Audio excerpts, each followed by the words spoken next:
ఆయన ఎక్కడుంటాడో తెలియదు, ఆయన ఎట్లుంటాడో ఎవ్వరికి తెలియదు, ఆయన కంపెనీ పేరు సుత మొన్నటిదాకా ఎవ్వరికి తెలియదు. అది ఉన్నదని అక్కడోళ్ళకి సుత తెలుసో లేదు, కానీ మన దేశంలో మాత్రం దినం దాని మీదనే చర్చల మీద చర్చలు, రచ్చల మీద రచ్చలు.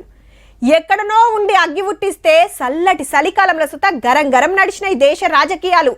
ముచ్చట చాలా మందికి ఎరకయ్యే ఉంటది. హౌ గా ముచ్చటే దునియాలనే తోపు శ్రీమంతుడైనంత కుశీలు ఉండొచ్చు పో మన అదానీ సారు. హౌ మళ్ళా అదానీ కంపెనీల భాగోతం బయటేసి అమెరికాలో కేసేతట్టు చేసిన హిండెన్బర్గ్ కంపెనీ దుకాణం మూసేసుకుంది. ఇది పెట్టి 8 ఏళ్లే అందులో పనిచేసేది 11 మందే గాని బిజినెస్ మ్యాన్ల కాంట్రాక్టులు, ఆస్తుల మీద రిపోర్ట్ ఇచ్చి ప్రపంచం అంతా పతారా సంపాదించింది. మొన్న మన అదానీ సారే వారం బదాట్లకు తెచ్చింది గీ అమెరికా కంపెనీ. భారతదేశంలో మాకు మస్తు పతారు ఉందని చెప్పి అమెరికా బ్యాంకులు, ఫైనాన్స్ ఇచ్చేటోళ్ళ కాడ 5,000 కోట్లు తెచ్చి మన కాడ 4-5 రాష్ట్రాల సోలార్ పవర్ కాంట్రాక్ట్ల కోసం 2,000 కోట్లు లంచాల కింద చదివిచ్చిండని కాగితాలు బయటికి తెచ్చింది గీళ్లే.